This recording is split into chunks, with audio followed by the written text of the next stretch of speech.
Il y a quelques semaines, nous avons lancé notre contrat d'assurance vie, Louv'Infinity Infinity, et vous avez peut-être vu que nous en parlons comme celui avec le moins de frais du marché. Aujourd'hui, on vous dévoile l'étude sur laquelle nous nous basons, qui est une étude réalisée par Les Échos-Études, qui a analysé 22 contrats d'assurance vie, parmi lesquels certains des contrats leaders du marché. Nous allons donc ensemble analyser les résultats de cette étude et surtout répondre à cette question: où se situe vraiment Louv'Infinity, notre contrat d'assurance vie? Et aujourd'hui, pour vous présenter les résultats, c'est Adrien qui va rentrer dans les détails de cette analyse.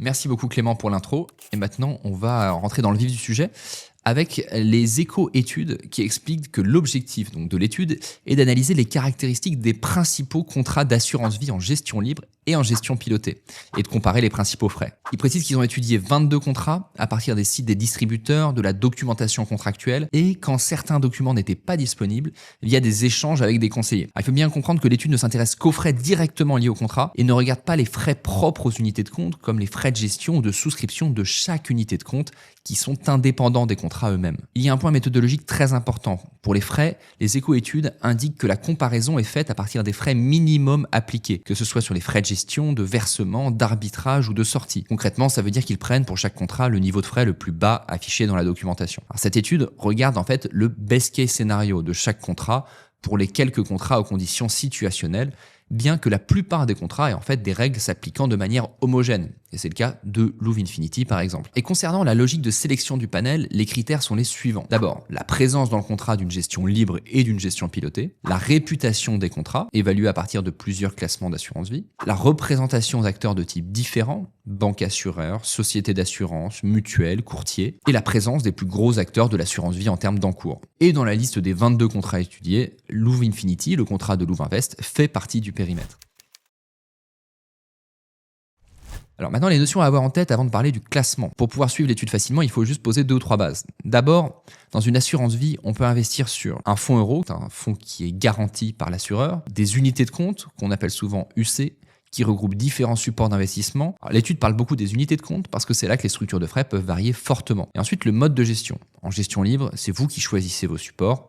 Et en gestion pilotée, vous déléguez la gestion à un mandat. Alors, enfin, sur les frais, l'étude traite plusieurs catégories. Les frais sur les versements, c'est-à-dire quand vous ajoutez de l'argent. Les frais de gestion qui sont prélevés sur la durée, chaque année, aussi bien du fonds euro que des unités de compte. Les frais d'arbitrage, c'est-à-dire les frais qui sont liés au changement des différents investissements. Alors, les frais de sortie ou les frais de retrait qui sont tout simplement lorsqu'on retire son argent de l'assurance vie. Il faut savoir qu'il est fréquent de faire un abus de langage lorsqu'on parle des frais d'assurance vie en assimilant les frais de gestion des unités de compte aux frais du contrat. Parce que ces frais de gestion des unités de compte sont les frais avec le plus d'impact sur la performance du contrat et les frais sur lesquels les différents contrats modernes ont le plus de différences. C'est pourquoi les investisseurs sont particulièrement attentifs à cette information. Quoi qu'il en soit, pour ceux qui veulent en savoir plus sur l'assurance vie et toutes ces notions à connaître, nous avons réalisé une vidéo guide qui s'affiche à l'écran maintenant.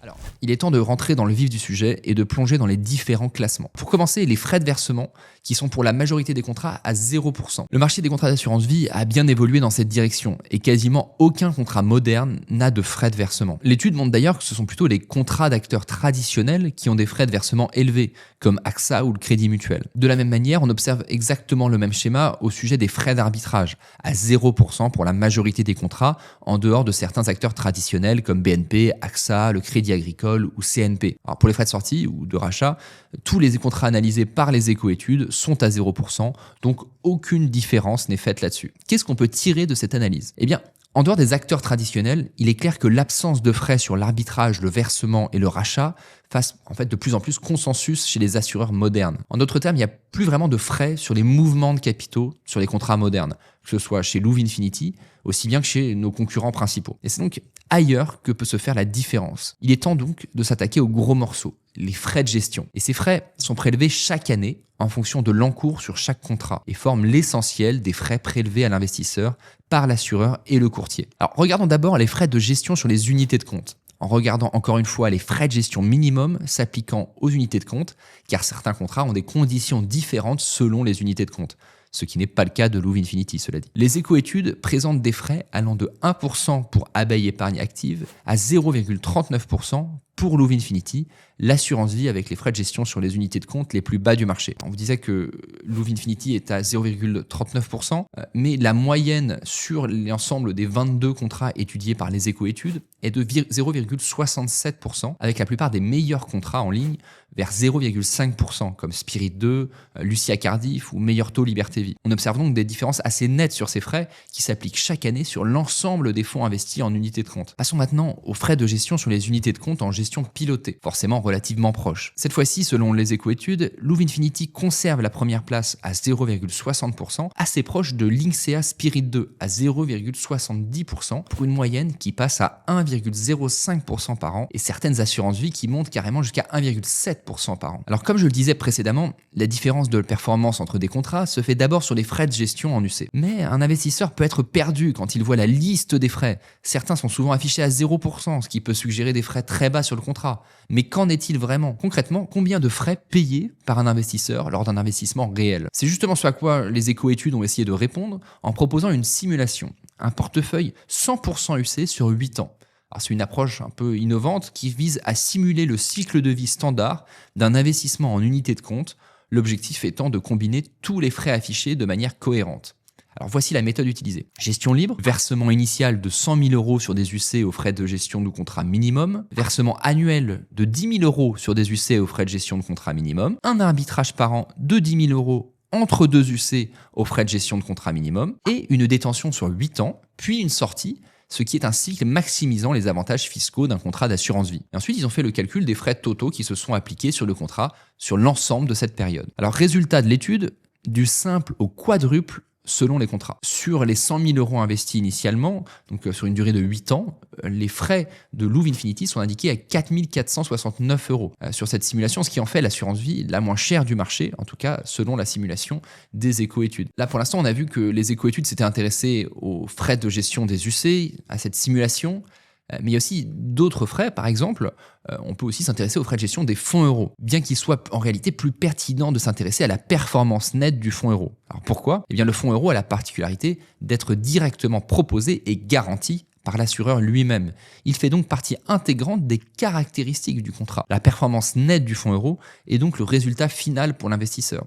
Les frais de gestion étant inclus dans cette performance nette et dépendante de la stratégie de ce fonds. Quoi qu'il en soit, la Société Générale Érable Essentiel arrive à la première place à 0,48%, suivie par Louv'Infinity et d'autres contrats à 0,6%, toujours selon les éco-études. Maintenant, en ce qui concerne la performance des fonds euros, en regardant sur les 3 dernières années, les éco-études observent des performances très diverses. Certains fonds affichent des performances en dessous de 2%, très pénalisantes comparativement à l'inflation ces dernières années. A l'inverse, Linksea Spirit 2, Meilleur Taux Liberté Vie et Carac Épargne Patrimoine sont en haut du classement autour de 3%. Alors, le fonds euro de Louv'Infinity est encore une fois à la première place avec une performance exceptionnelle de 4,55% sur ces 2 années d'existence. Néanmoins, si nous sommes très fiers de proposer un fonds euro aussi performant, nous devons nuancer tout ça. Le contrat Louv'Infinity n'est pas un contrat destiné aux fans du fonds euro. Alors, c'est le fonds euro le plus performant du marché, mais en échange d'un accès limité. Alors, ce qui est un choix que nous assumons totalement chez Louvinvest, puisque nous avons cherché à construire un contrat qui est destiné aux investisseurs, un contrat en fait qui nous ressemblait, et c'est ce que nous avons expliqué dans cette vidéo qui s'affiche à l'écran.